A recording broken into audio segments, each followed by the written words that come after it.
بسم اللہ الرحمن الرحیم۔ ہندوستان میں ایک بڑے بزرگ مولانا تقی الدین گزرے ہیں جن کو لوگ منشی صاحب کہتے تھے۔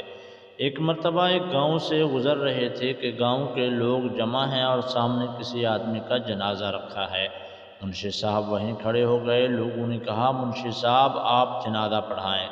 منشی صاحب نے کہا، میں نہیں پڑھاتا، گھر سے پیغام آیا منشی صاحب ہی پڑھائیں گے۔ لوگوں نے اس آدمی کی بیوی سے پوچھا کہ منشی صاحب کا نام تم نے کیوں لیا ہے؟ تو اس نے کہا، یہ آدمی جو فوت ہوا ہے اس نے فوت ہونے سے پہلے کہا تھا میرا جنازہ منشی صاحب پڑھائیں گے۔ لوگوں نے کہا، آج اتفاق سے آئے ہوئے ہیں؟ تو انہوں نے کہا کہ ہماری بات پوری ہو گئی۔ منشی صاحب نے جنازہ پڑھایا، اپنے ہاتھوں سے اس میت کو قبر میں اتارا، دفن کیا اور چلے گئے۔ جب دفتر میں پہنچے، جیب میں دیکھا تو ملازمت کا جو کارڈ تھا وہ غائب تھا۔ خیال آیا کہ جب میں نے اس بزرگ کو قبر میں اتارا تو وہ کارڈ بھی قبر میں گر گیا۔ ملازمت کا مسئلہ تھا۔ اسی وقت واپس آئے، گاؤں کے لوگوں کو جمع کیا اور کہا کہ انہیں ابھی ابھی دفن کیا ہے، میری ملازمت کا مسئلہ ہے، تھوڑا سا مٹی ہٹاؤ تاکہ میں اپنا کارڈ اٹھا لوں۔ سب لوگ جمع ہو گئے۔ انہوں نے کہا کہ منشی صاحب بڑے اللہ والے ہیں، کوئی بات نہیں۔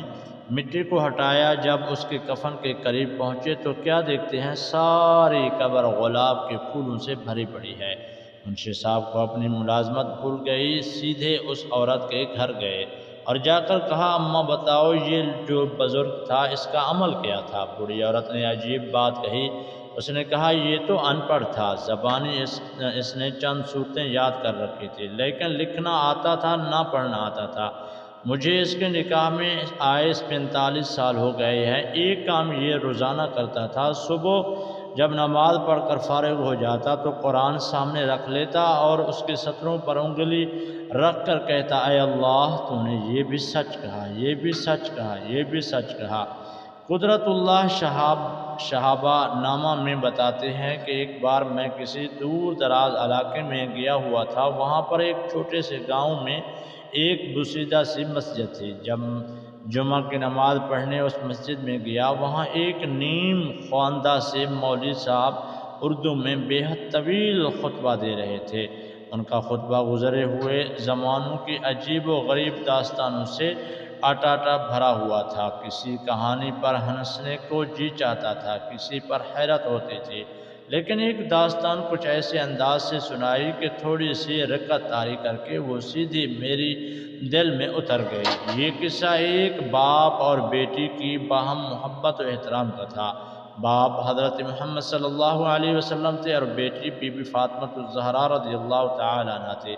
مولوی صاحب بتا رہے تھے کہ حضور صلی اللہ علیہ وسلم جب اپنے صحابہ کرام کی کوئی درخواست یا فرمائش منظور نہ فرماتے تھے تو بڑے بڑے برگزیدہ صحابہ کرام بی بی فاطمہ کی اس خدمت میں حاضر ہو کر ان کی منت کرتے تھے، وہاں کی درخواست حضور صلی اللہ علیہ وسلم کی خدمت میں لے جائیں اور اسے منظور کروائیں۔ حضور اکرم صلی اللہ علیہ وسلم کے دل میں بیٹی کا اتنا پیار اور احترام تھا۔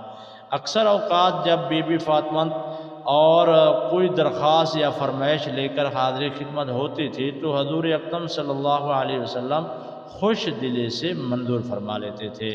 اس کہانی کو قبول کرنے کے لیے میرا دل بے اختیار آمادہ ہو گیا۔ جمعہ کی نماز کے بعد میں اسی بسیدہ مسجد میں بیٹھ کر نوافل پڑھتا رہا۔ کچھ نوافل میں نے پڑھے، حضرت بی بی فاطمہ رضی اللہ تعالیٰ عنہ کی روح مبارک کو اصالِ ثواب کی نیت سے پڑھے۔ پھر میں نے پوری یکسوئی سے گڑ گڑا کر یہ دعا مانگی، یا اللہ میں نہیں جانتا یہ داستان صحیح ہے یا غلط ہے، لیکن میرا دل گواہی دیتا ہے تیری آخری رسول صلی اللہ علیہ وسلم کے دل میں اپنی بیٹی خاتون جنت کے لیے اس سے بھی زیادہ محبت اور عزت کا جذبہ موجزن ہوگا۔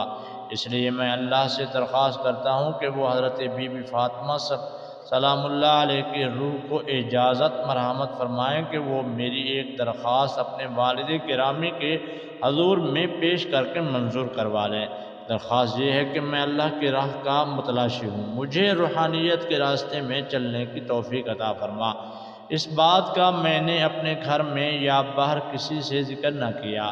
6-7 ہفتے گزر گئے اور میں اس واقعے کو بھول گیا۔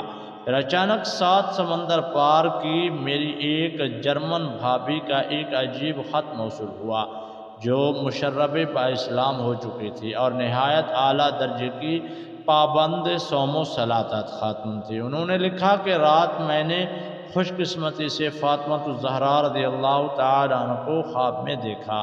انہوں نے میرے ساتھ نہایت تواضع اور شفقت سے باتیں کی اور فرمایا، اپنے دیور قدرت اللہ شہابہ کو بتاؤ کہ میں نے اس کی درخواست اپنے برگزیدہ والد گرامی صلی اللہ علیہ وسلم کی خدمت میں پیش کر دی ہے، تو انہوں نے آزارہ ہی نوازش فرما لیا ہے اور منظور فرما لیا ہے۔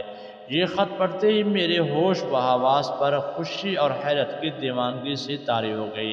مجھے یوں محسوس ہوتا تھا کہ میرے قدم زمین پر نہیں پڑ رہے بلکہ ہوا میں چل رہی ہے۔ یہ تصور کہ اس برگزیدہ محفل میں ان باپ بیٹی کے درمیان میرا ذکر ہوا میرے روئیں پر ایک تیز و تند نشے کی طرح چھا جاتا تھا۔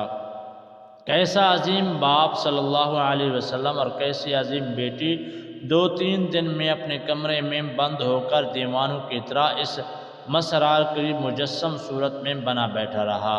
مجھ سے بہتر ذکر میرا ہے اس محفل میں ہے۔ اس کے بعد کچھ عرصے تک مجھے خواب میں طرح طرح کے بزرگوں کی زیارت نصیب ہوئی، جن کو نہ میں جانتا تھا، نہ ان کی باتیں سمجھ میں آتی تھی، نہ ان کے ساتھ میرا دل بھیگتا تھا۔ پھر ایک خواب میں مجھے ایک نہایت دل نور اور پر نور چہرہ دکھائی دیا۔ بزرگ نظر آئے جو احرام پہنے عجیب سرور مستی میں عالم خانہ کعبہ کا طواف کر رہے تھے۔ میرا دل بے اختیار ان کے قدموں میں بچھ گیا۔